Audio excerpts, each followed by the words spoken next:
Il m'a humiliée. Je me suis vengée de lui.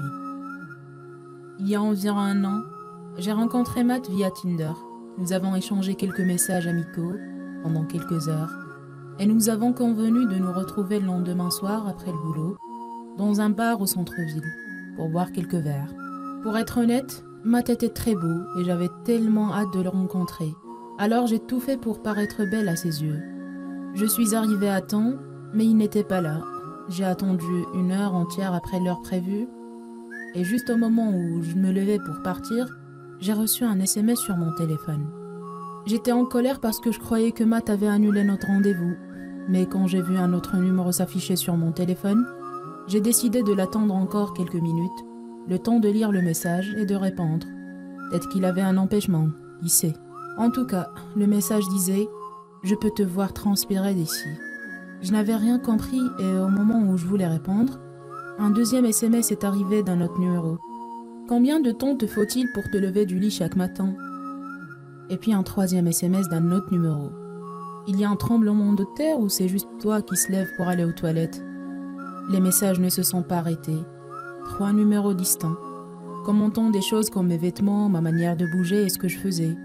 Ce qui m'a permis de comprendre que les expéditeurs étaient juste à proximité. Cela a duré plus de 15 minutes avant que je ne voie Matt, assis dans une table au coin du bar, essayant de se cacher et riant avec un groupe de copains. J'étais tellement blessée. J'ai donc établi un contact visuel. J'ai vu qu'il me voyait, puis je suis sortie. Les SMS ont continué et c'était de pire en pire, jusqu'à ce que je bloque tous les numéros quelques heures plus tard. Je suis tombée sur Matt environ 3 semaines plus tard. Nous sommes montés dans le même ascenseur, et il a fait semblant de jouer sur son téléphone pour ne pas avoir à me regarder. Je n'ai pas pu me retenir et je l'ai juste confronté. Il a admis que c'était juste un simple jeu, auquel lui et ses amis jouent très souvent. Pourtant, il savait parfaitement que j'étais grosse avant de me rencontrer. En fait, c'était un peu leur délire, faire des rencontres avec des femmes obèses, les humilier et s'amuser toute la soirée en se moquant d'elles.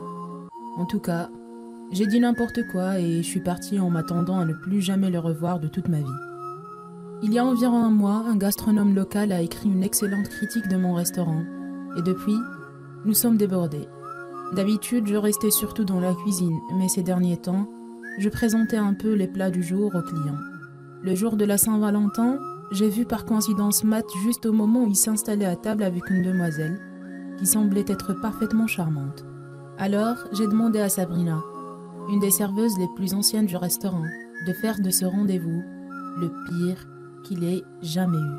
Je voulais qu'elle s'assure que tout soit bon pour la demoiselle et terrible pour Matt. Sabrina a accompli sa mission avec une perfection totale.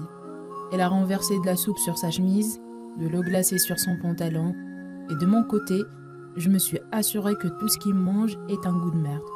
J'ai mélangé son plat principal avec des restes et j'ai utilisé de la farine au lieu du sucre sur son dessert. Pour être honnête, je ne sais pas pourquoi il n'est pas simplement parti. Cette femme avait l'air de bien lui plaire, et il voulait sûrement faire bonne impression pour finir la soirée avec elle. Finalement, il a craqué, et il a exigé à ce qu'il fasse une réclamation au directeur de l'établissement en personne. Je n'étais que trop heureuse de sortir de la cuisine et de répondre à sa demande.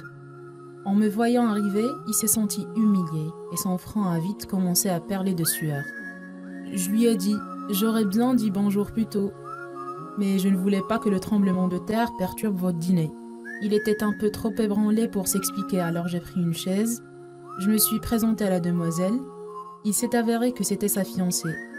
Je lui ai raconté comment j'ai rencontré Matt en lui montrant de vieux messages. Elle m'a remercié de lui avoir ouvert les yeux avant qu'il ne soit trop tard. Lui a jeté sa bague de fiançailles sur le visage et elle a quitté le restaurant. Et avant qu'il ne parte, je lui ai donné un bon pour un repas gratuit pour sa prochaine visite.